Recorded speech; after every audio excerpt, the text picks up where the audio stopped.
This is my cello. This has been sitting in a closet for more than 15 years because I stopped playing the cello when I was about 13 or 14, and then I started learning guitars and drums and all that stuff. So I haven't played this in forever. I haven't forgotten how to play it, but I'm definitely not very good. But basically this cello is too small for me to play, and that's one of the reasons why I stopped. I need a bigger cello, a whole cello. This is a 3/4 size, so as you can see, it's kind of too small for me, right? Even though, you know, I would adjust it, it's still kind of weird and too small for my hands and my body. And that's why it's been sitting in a closet for years and years. It's just really because I can't really play it. It's too small for me to play it. So the other day I called up one of my friends who's a music teacher, and he found parents and a student who would be interested in getting a new cello of exactly this size. So I figured instead of just leaving mine in the closet, I would sell it to someone who actually would play it. But before I do so, I recently learned how to sample instruments in EXS24. So I figured it would be a good first experiment to try and sample this instrument and see what the result is. Now there are a couple of catches though. I don't have a bow for this cello anymore, so I'm only going to pluck this instrument, and also it's kind of dead. Like there's some spots I remember on the cello that just don't sound too well, but that should only make for a more interesting EXS sample instrument. So I figured I'd make this video into some sort of a demonstration / tutorial on how to sample a weird instrument like that is too small for you, that doesn't sound very good, but try and see if we can make something interesting with EXS24. So I'm going to start by sampling this, and then we'll see what the result is. Let's do it. To sample my cello, I'm going to be using basic home studio equipment that I have lying around here. I have an AKG Perception 420, I think, so I'm going to be using that to sample my cello. That's going to go into my Apogee Duet and then into Logic. And then what I'm going to do is set a click to 120 and sample the instrument on click so that it's much easier to edit after that. So now that we're all set, I'm going to sample the instrument, and then I'll show you how to program it and see what kind of fun stuff we can come up with. Now I'm all set up here with my mic at what I think would be a good position. So it's close to the F hole, but not too much that it'll sound bassy, and also kind of close to my fingers, so you'll hear the plucking, but it won't be too aggressive. I'm going to start by tuning the instrument just using a tuner on my phone, and then because we'll be playing on a keyboard, there's no real benefit to us recording, you know, between the half steps. And the pitch wheel, in any case, is going to be a good compensation for that. So this is going to take a while, but let's do it. We're done.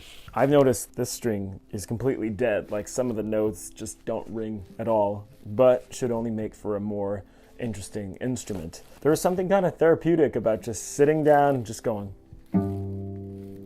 waiting for the note to ring out and going. So that's why I'm a little bit calmer right now.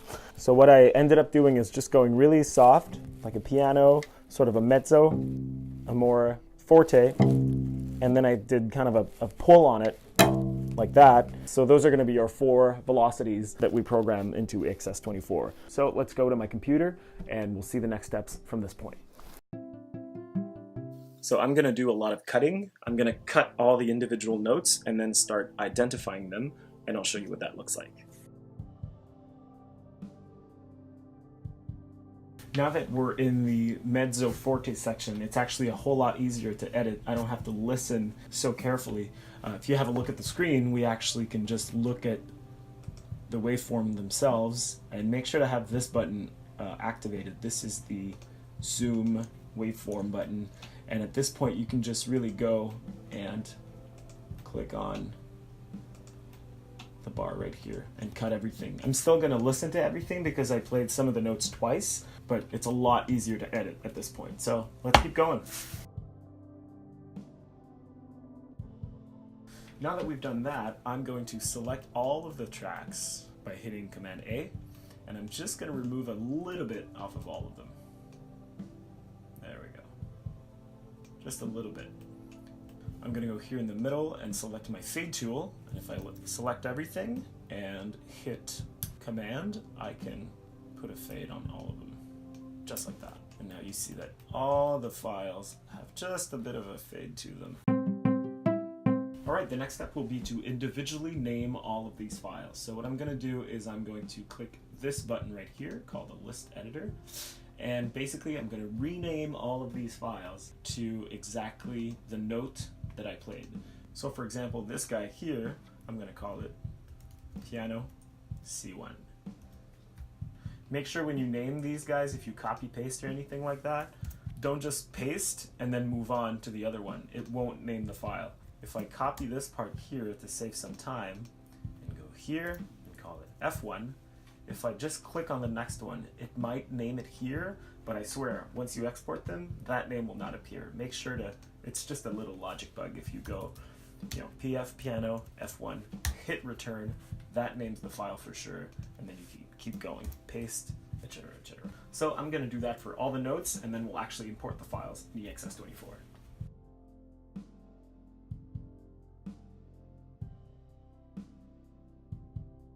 So at this point, I'm well into naming all the individual files. And what I'm doing now basically is I've loaded an EXS24 plain instrument, just these guys, and I'm listening to the file, just making sure that I'm playing the right note.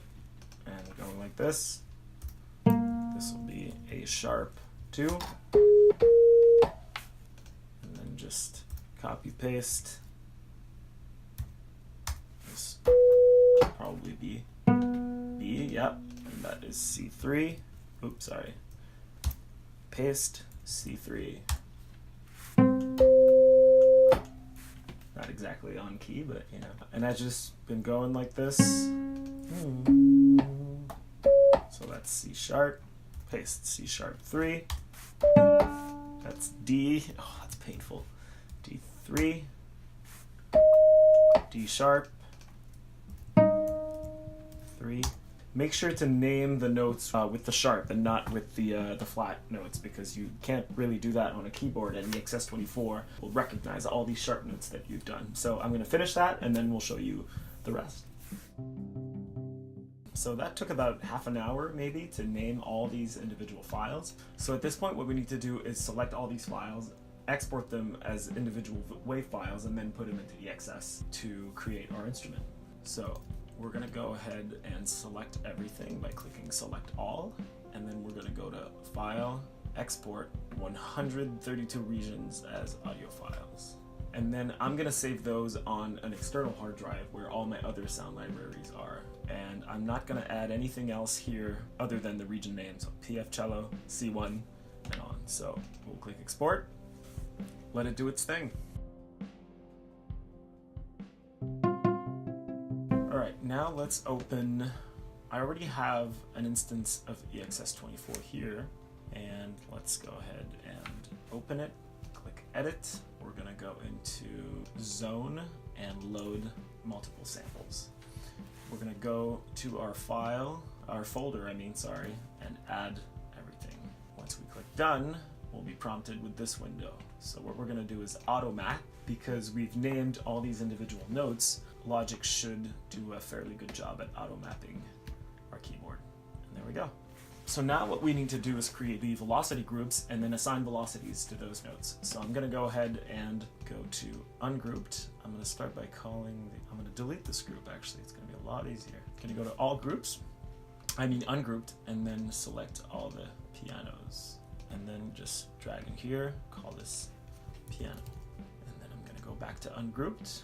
Oh, these guys didn't go in. Then do the same for mezzo forte, mezzo, there we go. Drag to the left, mezzo forte. Go back to ungroup, mezzo, there we go. Mezzo, and then go back to group this guy, mezzo, and then all the fortes in here, except for this dude. Here, forte. Okay, go back to ungrouped. We've got this mezzo forte here. These two mezzos. So now if we go here, that should all be pianos. These should all be mezzo forte. Yeah, the mezzo forte. This should all be mezzo. Looks good. And this should all be forte. Good enough. So now just to help us out, I think we can move these folders, can we? Oh, we can't. Because now what I want to do, can I move them here? No. Should have done that. Doesn't matter. I'm going to go to view and velocity range. Piano, I will go from 0 to 99. Go to mezzo, which is the next one, 100 to 109. Then to mezzo forte, 110 to 119. and then 120 to 127. Now, there are two more really important steps here. The first one will be to change where the sample starts. I'm going to do that for every note, and then it will be to tune the instrument. Before I do that, I'll export it so you get to have an EXS instrument that is not tuned. It's kind of painful to listen to, but it's still interesting. But then I'll tune it, and then we'll listen to it, and that'll be it. So I am done with the samples. Basically what I did is that I went through every single sample file and made sure that it starts at the right spot. So right now, ooh.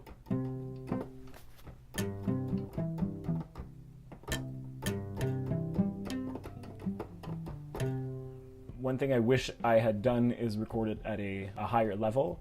You see that I have the volume here boosted for pretty much everything. It's really not a loud instrument, but I'll fix that in EXS24. Now what I'll do is that I'm going to save this one as the non-tuned version, and then I'll make a tuned instrument as well once I've done that. So to save your instrument, what you're going to do is you're going to go to Instrument, Save As, and then you can save it right where it is now, in Music, Audio Music Apps, and Sampler Instruments. You can put it there, and then it will appear in your menus. But I like to save it where all the other ones are, which is in your library. So if you go here to Library, Application Support, Logic, Sampler Instruments, all the other ones are going to be there. And you see I've had a couple more here. I've already saved it a couple times while editing, so I'm just going to click that, name it whatever you want, click Save. In my case, I'm going to have to replace it, and now you're done. I'm going to make a second version that is tuned, so I'll spend some time doing that. And then we'll save a second piano, which will be the tuned one. Now to tune the synth, what you want to do is you want to open another instance of EXS24. See? These notes kind of work, but at this point,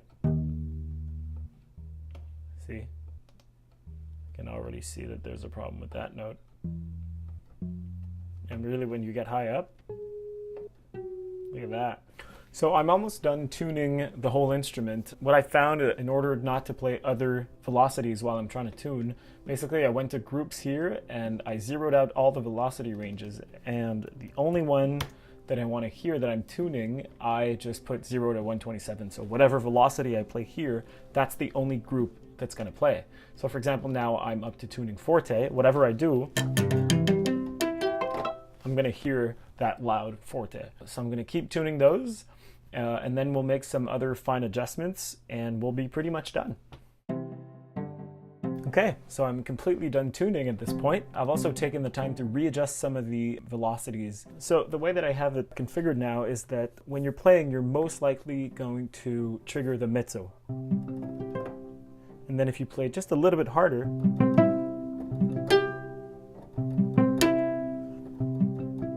you're going to trigger the mezzo forte, and then when you hit the key kind of strong, then you're sure to hit the forte.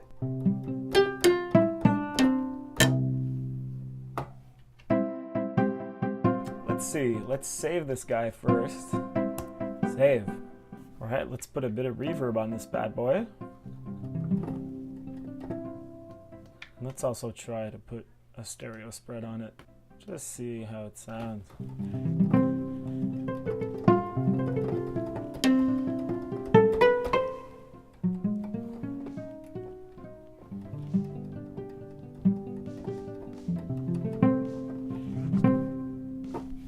Bad.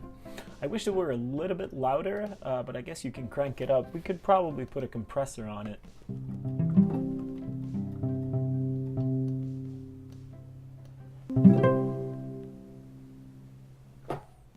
That's it. I started by recording my instrument and playing almost every note on it. Piano, mezzo, mezzo forte, and then a forte, which I slap. I then cut all of the individual notes about a beat before the bar starts. I then named every region based both on the note and the velocity that I played. I then exported every region into audio files, either on my hard drive or on an external hard drive, and that's where the samples will live. Then I fired up an instance of EXS24 and hit edit. Then I went to zone, I loaded multiple samples and started creating my groups. I then assigned my velocities to the ones that I played. Then I made sure that the samples played when I hit my keys, so that there's no delay between when I play and when the sample starts, and then I tuned the whole instrument. Then, if you want, you can add effects to that to make the instrument sound a little bit better. Alright, that's it. I hope you've enjoyed this little tutorial and demonstration. I've left links in the description so you can go ahead and download those for free. Let me know in the comments if you like them, if you do anything with them. Leave a like on the video if you enjoyed it. Subscribe if you haven't, and I'll see you next time. Thanks.